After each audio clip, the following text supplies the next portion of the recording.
بینوسم غیری درد و خم نبی پیشنیا کمین بینوسم غیری درد و خم نبی من قش بینی بدینا کم من قش بینی بدینا کم خمی تدام جام نبی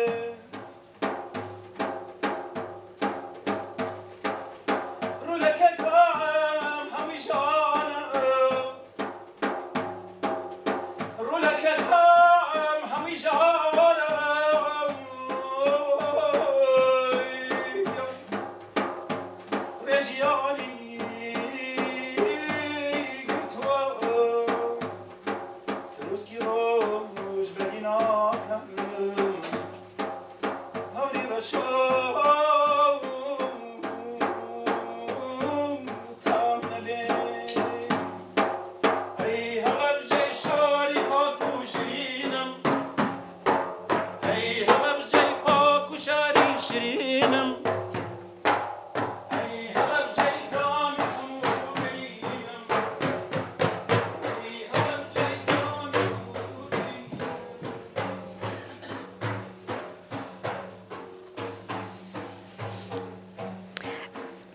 Thank you, Mr. Ari Kakai, for your participation.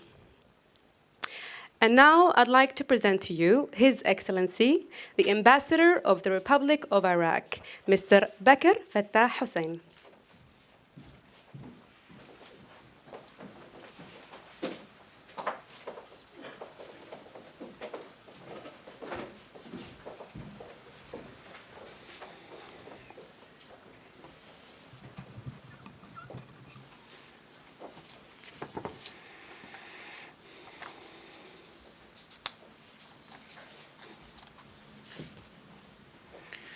Excellencies, ladies and gentlemen, allow me to welcome and thank you for accepting our invitation and attending the painful 26th memorial of tragedy of Halabja.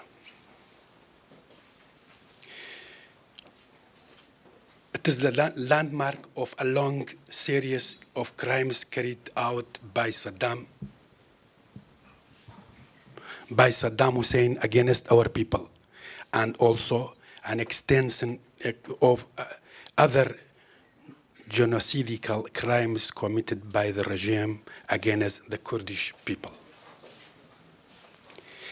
These plans had their beginning in the 1960s, where the previous Iraqi regime always resorted to military means in dealing with the Kurdish question, instead of dialogue and peaceful modus of democratic solution.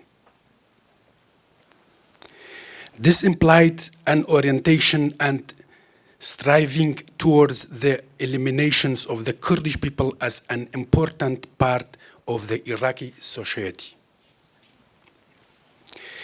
The Saddam Hussein regime did not stop with the crime of chemical attack on Halabja, but thereafter followed the infamous crimes of Anfal campaign in the spring and autumn of 1988, which led to the destruction of thousands of Kurdish villages and nearly 20 middle-sized towns like Qaladiza, Benjuin.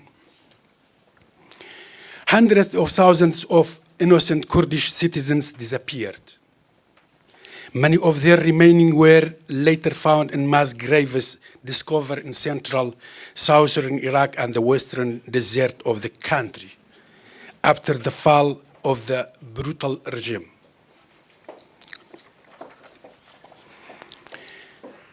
The mass graves does not only include the remains of the Kurdish victim of the Anfal, but also victims of 1991 Al-Intifada uprising and thousands of those in opposition to the regime in the rest of Iraq as a whole. Our government still faces an enormous task in investigating and revealing the full extent of the perpetrators' crimes to the entirety of our people in all parts of Iraq. One can ironically and sadly state that Saddam regime was only fair in its distributions of extremely harsh oppression and persecution toward the entirety of the Iraqi people. The mass graves bear witness to this, as they include Kurds, Arabs, Turkomans, Assyrians, Muslims, and Christians. Evidently, the regime did not discriminate in its murdering of our people. Furthermore, it did not stop at killing only human beings. The use of chemical weapons impacted the environment, animals, and bird lives, as well as the coming generations of the Iraqi population. From the Kurdish region to the marshland of southern Iraq. Iraqi institutions such as High Criminal Court, Parliament, and our government recognized the chemical attack of Halabja and other cases of mass killing in the country as act of genocide. As a result of our government issued the necessary decision and commitment that will provide a fair and just compensations to victims.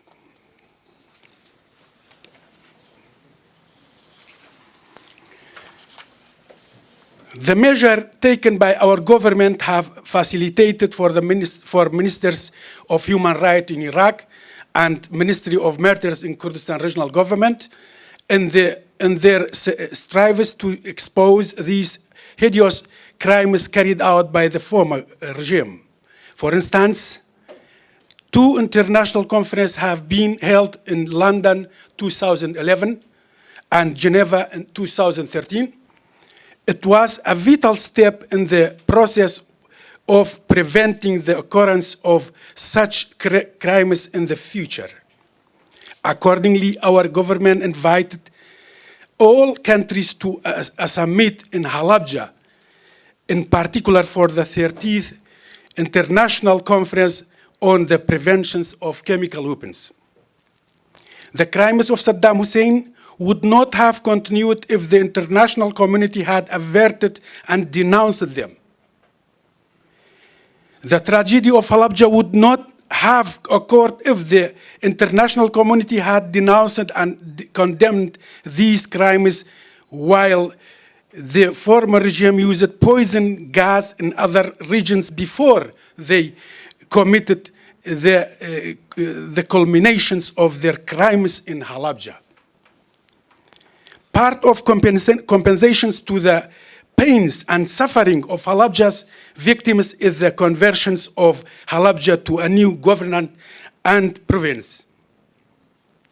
Distinguished guests, the world has realized how brutal these crimes are, as several of the world's parliaments, including the Swedish, British, South Korea, and Scottish Parliament, have declared this as a crime of genocide. Thus, we ask the international community to declare March 16 the International Day for Prevention of the Chemical Weapons, affirming the condemnations by the international community of this vicious crime, in order to avoid its repetition at any time or anywhere again. Therefore, I strongly adhere to the slogan of Never Again Halabja, as well as Never Again Hiroshima. I extend my thanks to the Swedish Parliament, which revives this memorial each year, and at the same time makes a commendable effort in recording, documenting, recalling, and recognizing the crime of the chemical bombing of Halabja as act of genocide. I sincerely hope and wish for all other parliaments to do the same. Thank you for your kind attention.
Thank you, Mr. Farebos.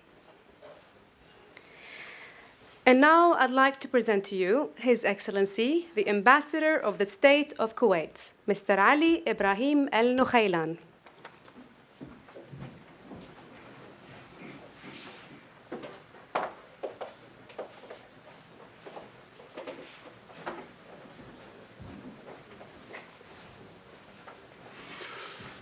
Well, my brother, Ambassador Bakr, has chosen me to say a few words to participate in this occasion. Tell you the truth, I never know what's the reason for choosing me, actually. Is that because Kuwait has suffered from Saddam Hussein regimes, or maybe for other reasons?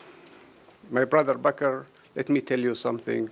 I'm a person who changed his whole life, actually, since the time when Saddam Hussein and his regime used the chemical weapons against his people.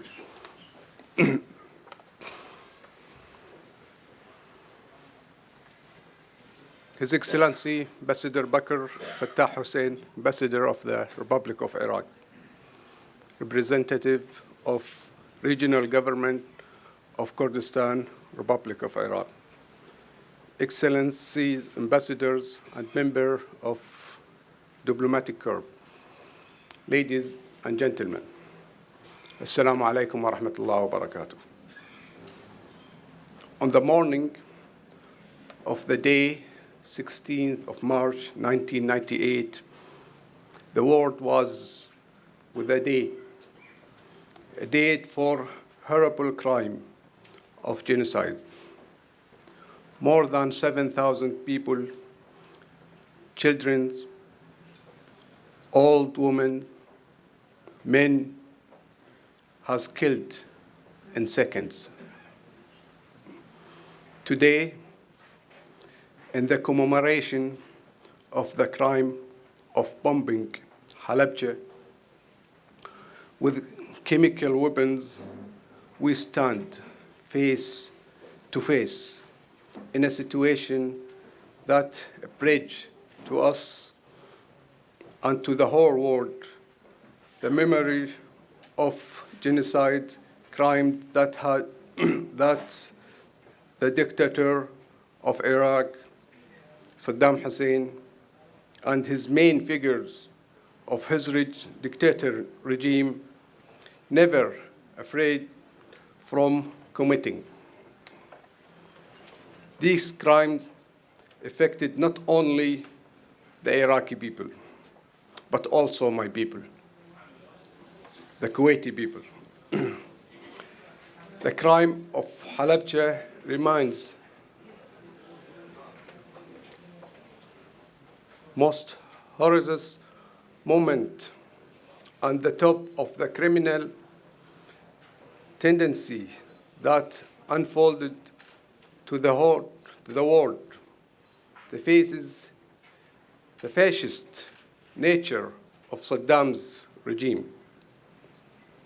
In recalling the horrible crime that shocked the conscience of the whole world, it is also necessary to recall the sacrifice of the martyrs and express our gratitude and admiration for them. And let me say a few words also instead of what I have prepared officially for this occasion, actually.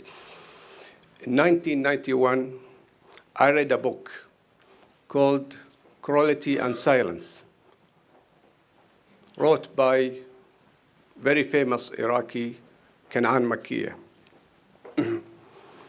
The book has documented all the details of these crimes, actually. But you know what? The most important is not the crime itself, which is very, very, very horrible crime, actually. The most important was the silence. The silence of the world, most of the world, actually. Would if Saddam Hussein and his regime will commit this crime if he wasn't sure that most of the whole world will be silent? Well, my question here, Are we going to stay silent also? Thank you very much.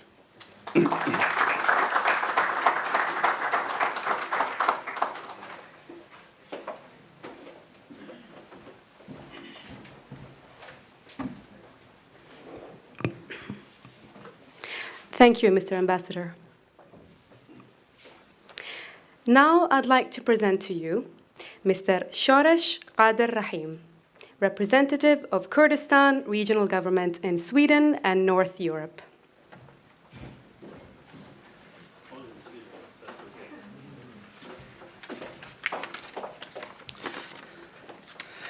Excellencies, ladies and gentlemen, during the last 26 years, we have honored 5,000 people that lost their lives during the chemical attack in Halabja, 1988.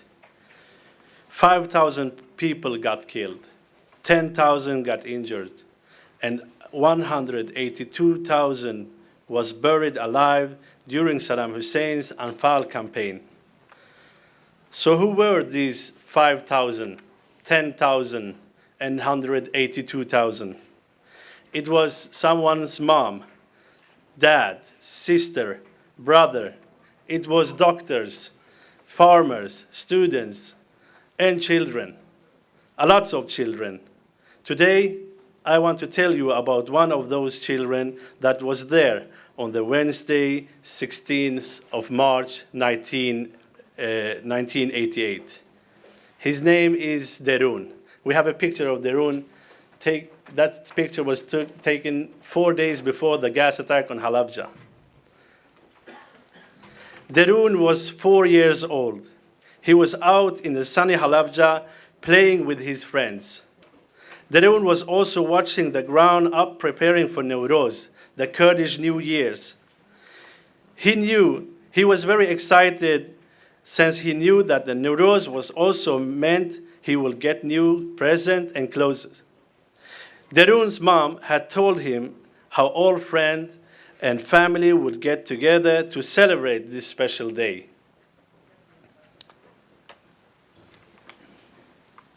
That Wednesday in March, Darun and his friends got interrupted in their games by the sound of a plane passing over them. This was the first time Darun saw a plane. It was also the last thing he would see. The plane dropped bombs and deadly gas at the city, the houses, and the people. One of the bombs hit the house next to where Darun was playing. All the parents were running around looking for the children to get them to safety, to the shelters. Another bomb hit Darun's uncle's house, where not a single one, sorry because of the mic, not a single one of the family's 13 members survived. When the bomb stopped and the sound of the airplanes disappeared, people started leaving the shelters, only them who were alive. The smoke from the mustard gas with its smell of apples had made Darun's entire family blind and the lungs were clogged. The only person who still had some sight left was Darun's mom. She later became to be the one leading the way in their 3 days escape over the mountain to the border in Iran, to seek medical care for Darun, his 2 sisters, and their dad. They used their dad's Kurdish clothes belt, Pishtwen, as help to not avoid losing each other. You have a Pishtwen, as you see on his clothes. The Anfal campaign and the violence during the escape, the family stepped on the dead people and heard people screaming and crying everywhere. In Iran, they got medical care. Their lungs were injured, but the whole family, they got their sight back, except of Darun. His sight couldn't be saved. The family returned back to Halabja. The Anfal campaign and the violence towards the Kurds continued.